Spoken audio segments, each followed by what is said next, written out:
ఈ రోజా గారు ఏంటంటే ఒక సానుభూతి ఉందమో అంటే ఒక ఆడ మనిషి కదా అని చెప్పేసి కొంతమంది సానుభూతి ఉంది. కానీ ఆవిడ వే ఆఫ్ టాకింగ్ చూస్తే అసలు చూసారండి అంటే మనస్తత్వ ప్రకారం జాతకం ప్రకారం ఎలా ఉంది సార్ ఆవిడ గురించి ఏం చెప్తారు?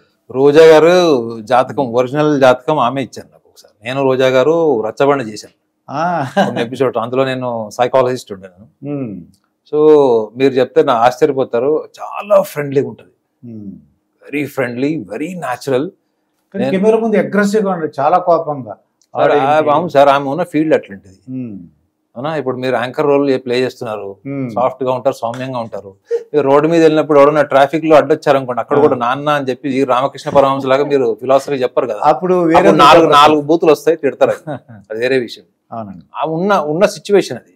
రోజా గారితో నేను కదా, రోజా గారిలో నేను ఆమెకి ఇచ్చిన ఒక కాంప్లిమెంట్ కూడా ఏంటంటే, జనరల్ గా చాలా మంది మాట్లాడతారు అలా బ్రెయిన్ కి బాడీకి అంత స్ట్రాంగ్ కోఆర్డినేషన్ ఉండదు. ఓకే, రోజా గారు మాట్లాడుతున్నప్పుడు ఆమె మాట, ఆమె చూపు, ఆమె ముఖ కవళికలు, ఆమె చివరికి ఫింగర్ మూమెంట్ దగ్గర నుంచి కూడా కంప్లీట్ గా స్ట్రింక్ అయి ఉంటాయి. అంటే బాడీకి మైండ్ కి స్ట్రాంగ్ కోఆర్డినేషన్ ఉన్న లేడీ ఆమె. ఓకే, ఆమె time of birth, date of birth original ఇచ్చింది ఆమె. మీకు చూడండి అన్నిట్లో మీకు 72, 73 ఉంటుంది, ఆమె 71 బోర్న్ ఆమె. సో ఆమె ఇచ్చింది. నేను ఆమెకి ఇచ్చిన కాంప్లిమెంట్ కూడా అదే. ఇప్పుడు సావిత్రి గారిని ఎందుకు అంత పొగుడతారు మీరు చెప్పండి. సావిత్రి గారికి ఒక 20 seconds లో ఒక 20-30 ఎక్స్ప్రెషన్స్ వస్తాయి ఆమెకి. ఆ భావానికి తగ్గట్టుగా పాట భావం కానీ లేకపోతే డైలాగ్ భావానికి అనుగుణంగా ఆమె ఆటోమేటిక్ అన్ని ఎక్స్ప్రెషన్స్ వచ్చేస్తాయి. మహానటి. సో అదే ఈమె కూడా అట్లాంటి నేచరే సార్. ఈమె ఏంటంటే మీడియా పాలిటిక్స్ లోకి వచ్చి ఆమె అట్లా ఉంది. కానీ మీరు ఆమె పర్సనల్ లైఫ్ కూడా చూడండి. తండ్రి చేసిన అప్పులు తీర్చింది, భర్త చేసిన అప్పులు తీర్చింది, తమ్ముళ్ళు చేసిన అప్పులు తీర్చింది. ఆమె లైఫ్ అంతా, major part of our life అంతా కూడా ఆమె అప్పులు తీర్చడానికి అయిపోయింది. మీరు ఒక బురద గుట్టలో దిగినప్పుడు మీరు తప్పదు, ఇక మీకు ఆ బురద కాళ్ళకంటుంది, బయటకు వచ్చి కడుక్కోవాలని. సో రోజా గారు ఆమె అన్ని తిట్టడము, అరవడము, వీటన్నిటి వెనుక కూడా ఆమె వ్యక్తిగతమైనటువంటి ఆలోచన ఉందని నేను అస్సలు అనుకోను. ఎందుకంటే ఆమెతో నేను కలిసి ఇద్దరం వర్క్ చేశాం ఒక ప్రోగ్రామ్ కి. సో ఆమె నేచర్ చూస్తా కదా. అక్కడికి రచ్చబండకు వచ్చినటువంటి చాలా మంది ఉంటారు కదా పార్టిసిపెంట్స్. కొంతమంది అనవసరంగా వాళ్ళు పోలీస్ స్టేషన్ లో లాకప్ ప్లేస్ కొడుతున్నారు అవన్నీ చెప్పినప్పుడు వాళ్ళు డీటెయిల్స్ ఇస్తే, నేను రోజా గారికి ఇస్తే ఆమె ఫోన్ చేసి సర్కిల్ ఇన్స్పెక్టర్ వార్నింగ్ ఇచ్చింది. అనవసరంగా అకారణంగా వాళ్ళని లోపలేసారు, ఎఫ్ఐఆర్ కూడా లేదు. సో అట్లాంటి పనులు ఆమె ఇన్స్టెంట్ గా ఫోన్ చేసి వాళ్ళకి హెల్ప్ చేసింది. జస్ట్ చెప్తే చేసింది ఆమె. వాళ్ళ వీక్నెస్ ఏంటి సార్ రోజా గారు? ఆమెకి ఐడెంటిటీ క్రైసిస్ ఉంది sir. She has tremendous identity crisis. ఆమె ఎక్కడున్నా తన కేంద్ర బిందువులాగా ఉండాలి. ఐడెంటిటీ క్రైసిస్ ఒకటి ఉంది. రెండోది అటెన్షన్ సీకర్. అటెన్షన్ సీకింగ్ లో కూడా ఆమె టాప్. ఆమె అక్కడ ఉన్నంత సేపు ఆమె దానికి తగ్గట్టుగా ఎమర్జ్ కూడా అవుతుంది సార్. ఇప్పుడు అటెన్షన్ గ్రాబింగ్ అంటే కూడా ఏదో ఒక టాలెంట్ ఉండాలి కదా, మీ దగ్గర ఏదో ఒక స్కిల్ ఉండాలి అందరు అటెన్షన్ లాగడానికి. సో ఆమెకి అటెన్షన్ సీకింగ్ ఇష్యూ ఉంది, ఐడెంటిటీ క్రైసిస్ ఉంది. ఇవి రెండు నేను ఆమెతో పర్సనల్ గా కలిసినప్పుడు కూడా నేను ఆ విషయం చెప్పాను. ఆమె పైన మీడియా ఫైర్ బ్రాండ్ అని ఇచ్చింది కదా, నేను ఆమెకు చెప్పిన విషయం ఏంటంటే మీరు భయస్తులు అని చెప్పాను. ఓకే, నేను భయస్తున్నా అన్నది, నాకేం భయం అన్నది. నేను అప్పుడు ఇంటలెక్చువల్ ఫియర్ అంటే ఏంటో చెప్పిన.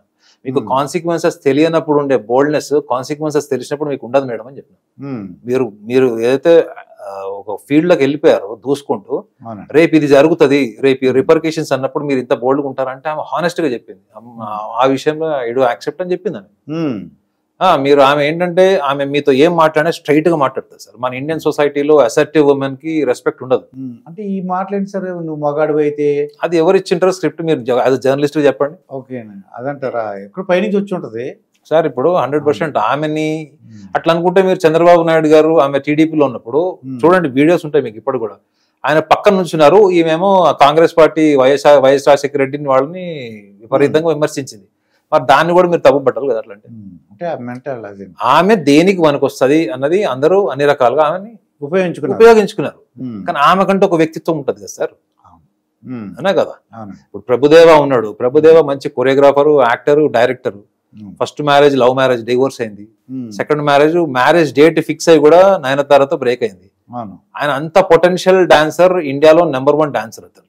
కానీ అతని వ్యక్తిత్వం ఏంటి, నిర్ణయాలు ఏంటి, ఆ తీసుకున్న నిర్ణయాలు ఇవి ఎక్కడ వస్తాయి చెప్పండి. ఈ వ్యక్తిత్వం వేరు, ఒక టాలెంట్ పొటెన్షియల్ తో మీరు ఒక రికగ్నైజ్డ్ సెలబ్రిటీ అవ్వడం వేరు. ఓకే, ఆవిడ మరి రెక్టిఫై చేయగలరంటారా? దాని ఏంటి సొల్యూషన్?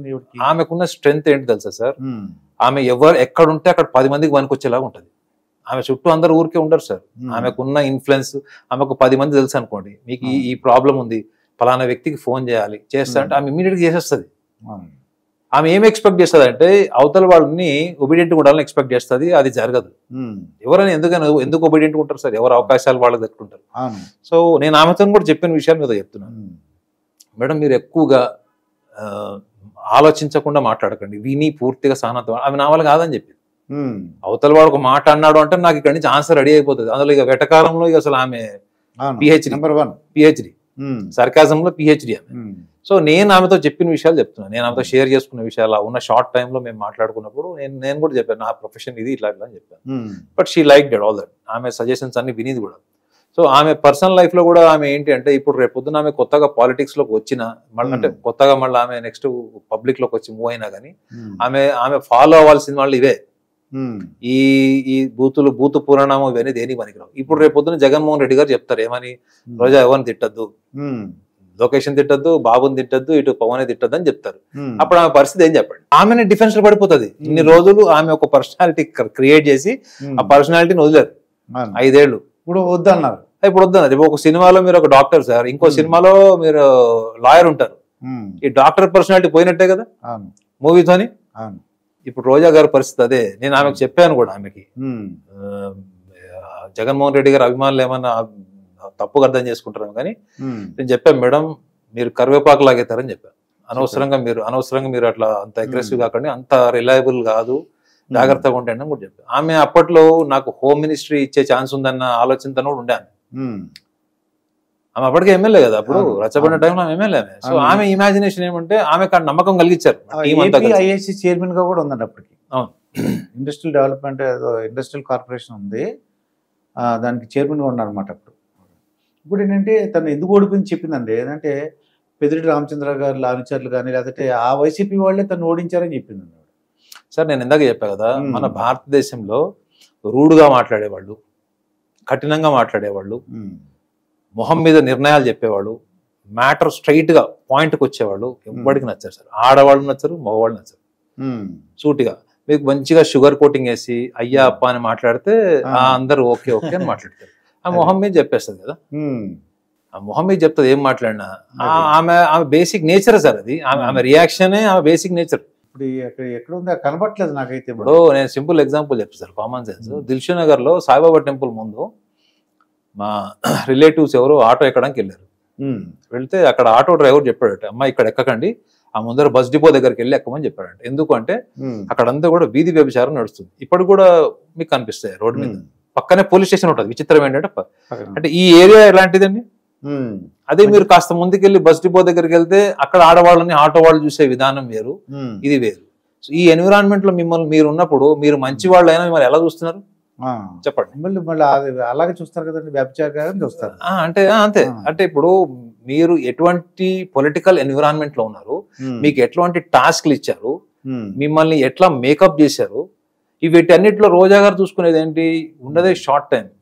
రేపు పొద్దున ఆమె కూడా తెలిసి ఉంటుంది సార్. నేను గన్ షాట్ చెప్తున్నా కదా, ఆమె నేను పర్సనల్ గా కలిస్తే నేను ఆమె చెప్పిస్తా ఈ విషయం, మీరు ఓడిపోతారని మీకు తెలియదని చెప్తుంది. గ్యారంటీ ముందర తెలిసి నాకు అని చెప్తుంది. ఎందుకు అక్కడ ఉన్న పరిస్థితి అందరూ ఆటో రిక్షా వాళ్ళకి తెలిసింది, ఆమెకి ఎందుకు తెలియదండి. But she hasn't got any option, alternative ఏం లేదు. ఆమెకు ఒకటే ఇచ్చారు,